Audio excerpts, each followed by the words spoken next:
This episode is brought to you in part by DatsonParts.com. That's Datsun Parts with a Z.com. If you're looking for any Datsun related parts, please check and compare prices on DatsonParts.com first. One of the more frustrating parts of these old cars is actually finding the parts. Who creates them, who makes them, and who supplies them, and who has them for the best price. Luckily for you, myself, along with a few other YouTube Datsun lover enthusiasts, all had the same opinion. So we all got together and collaborated on this brand new website called DatsonParts.com. That's Datsun Parts with a Z.com. And it's basically a search engine to allow you to search for whatever part you need and have it drop down from a list of who has it in stock and for what price. That way you get the final say in where you're spending your money to rebuild these old cars and saving money along the way. That way you're spending less time actually researching where to find the parts, more time actually ordering the parts so you can actually put it on your car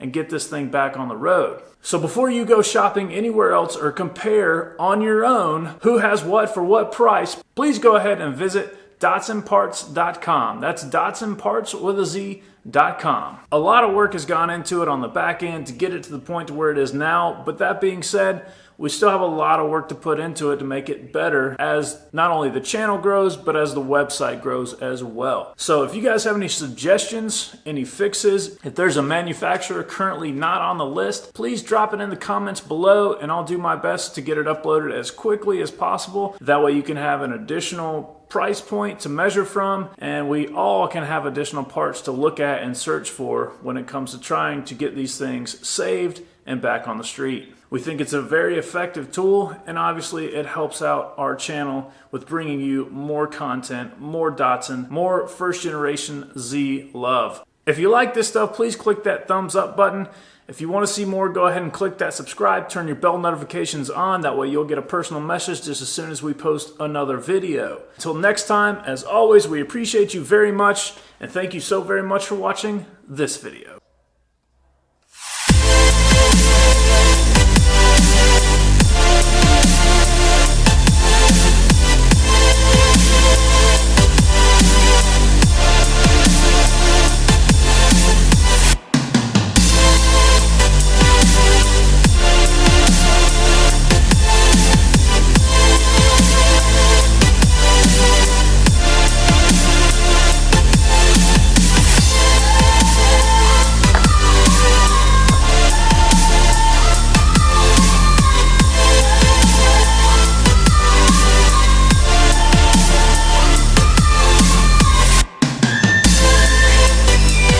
Alright, we got all the metal prepped clean, waxed and grease removed. We've gone ahead and taped everything up, masked everything off. And all we have to do now is tack rag it. We've got the epoxy primer mixed and inducing. 30 minutes later, we're going to get ready to spray.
back. It is the next morning. We've got plenty of time on the epoxy for it to dry. So we're going to go ahead and throw some seam sealer on. Let's go.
That's going to bring this video to a close. If you enjoyed this content, please click that like button. If you want to find out what we're doing next on this thing, you're going to have to hit that subscribe button along with the bell notification right next to it. That way you get notified just as soon as we post another video. And as always, thank you so very much for watching this video.